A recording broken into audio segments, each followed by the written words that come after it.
So I'm going to show you another one of my fabulous estate sale finds.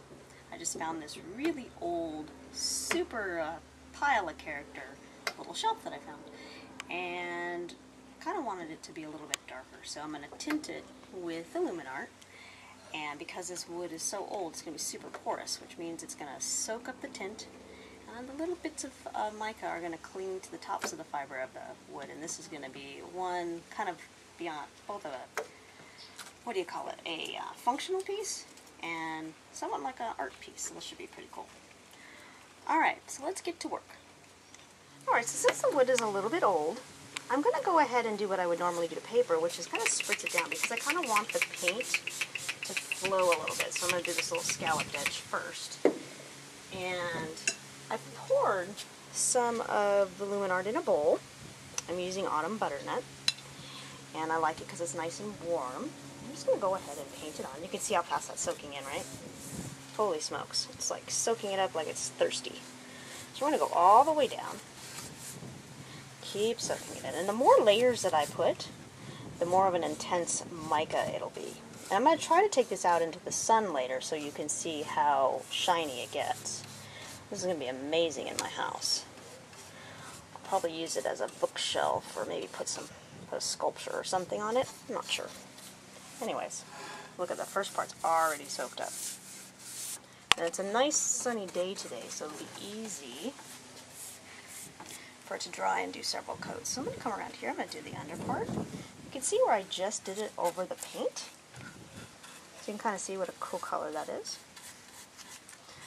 I don't mind if it puddles, because trust me, it's going to soak. And I'm not using the spray, and the reason I'm not using the spray is I want to be able to control where my color is, so I'm using pourable. I want to control where I put the paint, and I want to control the waste. I think you can control waste a little bit better with the paintbrush than if you're spraying. You're going to get a lot of overspray, right? Which is not cool. So now we're going to do the sides. Oops, got it on my table. By the time my table's done, it's going to be multicolors. And keep going. Lots of color here. You can see it's soaking in like 2 seconds. So pretty. I already like the color of the paint up there.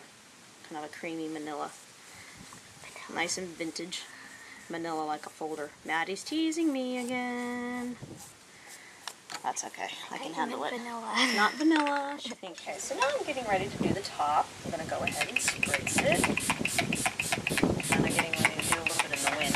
That's nice. Okay. And when you're using the pourables, make sure you swirl it around so you can really get the mica that wants to settle to the bottom.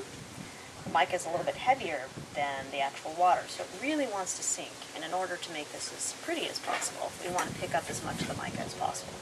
Alright, so we're going to keep swirling it. And I'm going to do a couple coats, probably 3 or 4. Like I was mentioning before, the more coats we do, the more intense the mica will be, and the more intense the color will be. A little bit of both. You notice it doesn't pick up as much where the white paint is. It's just going to tint the paint and creates a little bit of a resist. Not much, but a little bit. I will probably even brush a little bit of the twinkling H2Os across it so that I can have some shading and some texture in the whole thing. So I'm going to go ahead and finish this. I'm going to keep on painting 1 or 2 coats, and I'll show you in a few minutes what that looks like. And meanwhile, I'm going to paint away, and you're going to go do something fabulous. And we'll meet back here in a few minutes. See you soon.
Alright, so it's been about 5-10 minutes, and I'm putting another coat on the top.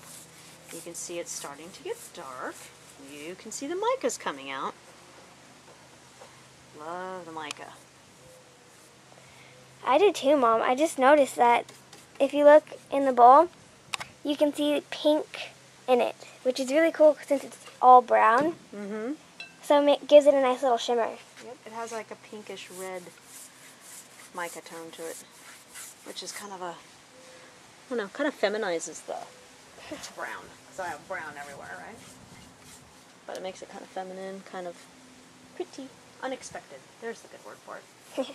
Unexpected. Flabbergasting. Okay, big word of the day? Yeah. Flabbergasting.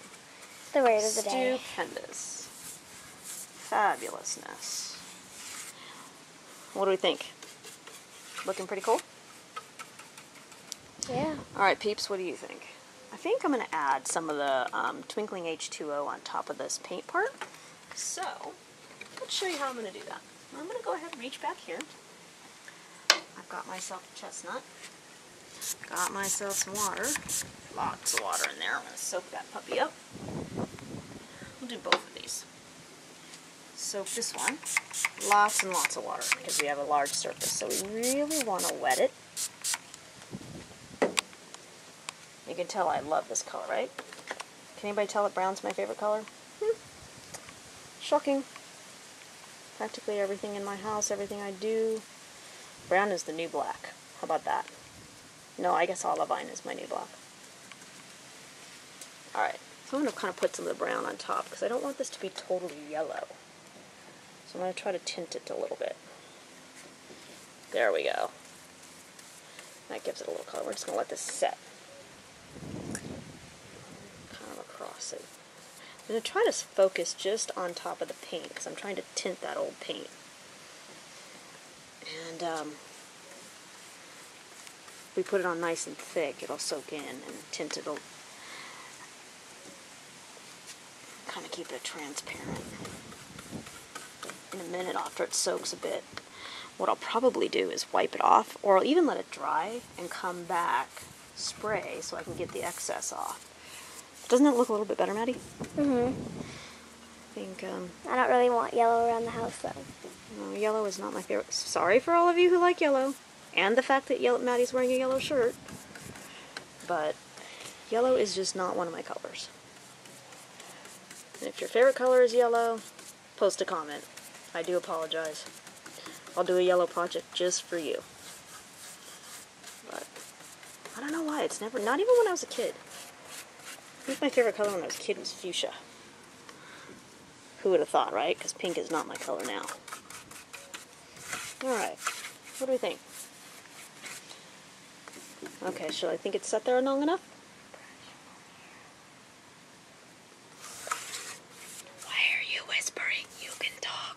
Right there. Oh, you got it. Never mind. Is it bugging you? No, it's right there. Oh gosh. Right there. 2 of them. Oh, I can get the brush things later. This is an acrylic paint, so the brushes won't, the brush little things won't stick, which is awesome. Let's see. What do we think? It's an advantage for all you people.